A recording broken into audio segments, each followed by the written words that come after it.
Հարգելի իմ դիտորդ, ուրեմն ապացուցվեց, Դևոլտ Դիմայի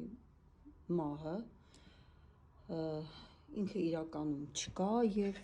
մեր հորար քարտեզը եւ կարտերը այս անգամ էլ չսխալվեցին,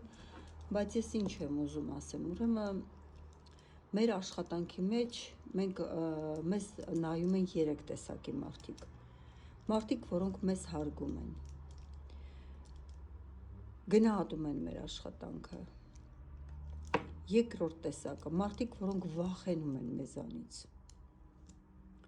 հեռու են փախնում ու չեն ուզում ընդհանրապես առնչություն ունենալ, շփում ունենալ։ Եվ երրորդ մարդիկ, որոնք նախանձում են եւ կեղտոտ բաներ են իրաց թույլ տալի, վազում են գերեզմաններ, վազում են անտառ, ինչ ասես անում են մեր տեսակի վրա։ Եվ ես իհարկե Դիմային հետևելով, ես չեմ կարող ասել դա եղել է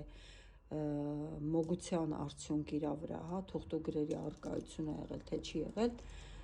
բայց որ այս վերջում ինքը խմում էր, հարբում էր, ու ես հասկանում եմ, որ ինքը մոգիկ կյանքով չի ապրում,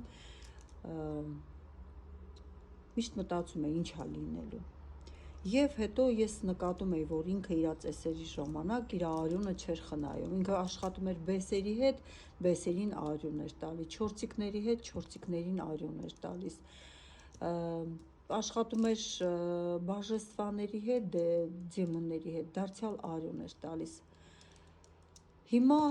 այդ ուժերին արյուն տալը չափից ավել մոդա է, նախկինում զոհաբերություններ է եղել, կենդանի են զոհաբերել այդ ուժերին, բայց այդ ուժերը արյունախում ուժեր չեն, որ արյուն ուզեն, երբ որ մագը իր արյունը տալիս է, այդ արյունը մենակ իրան չի պատկանում, այդ արյունը պատկանում է եւ իր տոհմին, եւ իր շարունակությանը,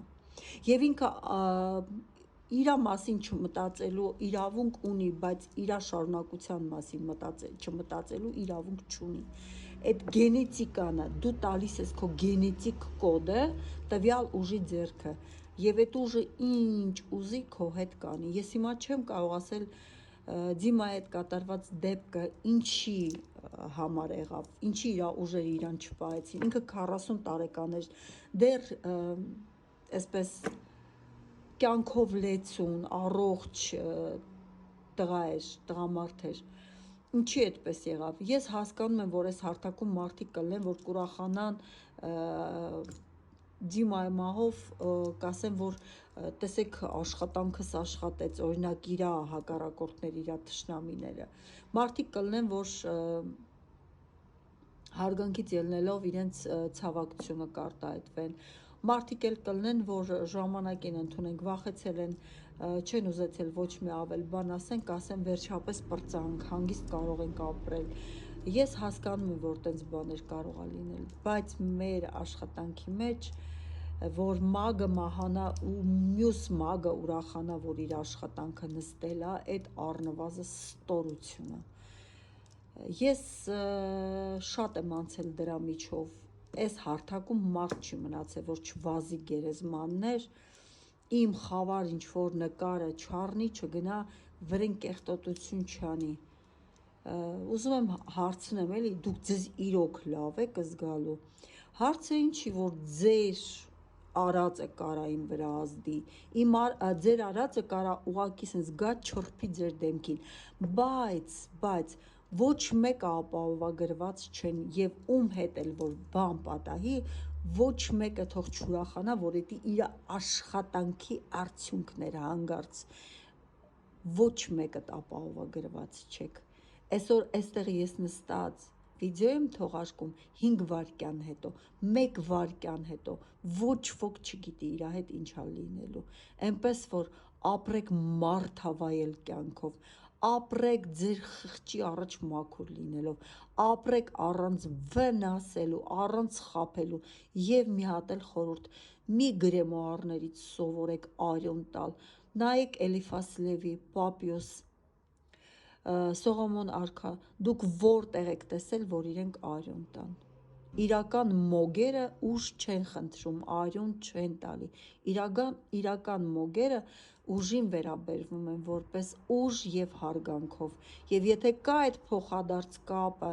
իրենք բնավորությամբ, էությամբ, արխետիպերով համապատասխանում են տվյալ ուժին, տվյալ ուժը ոչ կույր է, ոչ էլ ականջը խուլ է, ինքը ձեզ անպայման կլսի և կարձագանքի։ Մի գնացեք այդ գրեմուարների, օրինակ Դիմայի գրքերը, ես պատկերացնում եմ ինչքան վտանգավոր կարա լինի նոր սովորող մոգի համար։ Փոխեք արյունը գինիով, փոխեք ձեր արյունը կենդանու արյունով, փոխեք քամած նռան հյութով, բայց ոչ ձեր սեփական արյունով, որովհետև դուք դառնում եք անոտ իրենց համար ու իրենք կարող են ձեր արյունից սնվել ու հետո ձեր կյանքից սնվել։ Մի արեք սխալ, մի թույլ տվեք, այս կյանքը մի անգամ է, դուք վերցրել եք զարգացման ճանապարհը, ուրեմն զարգացեք ինչքան հնարավոր է, ինչքան շատ զարգանեք, այդքան ձեր օգուտն է, այսքանը։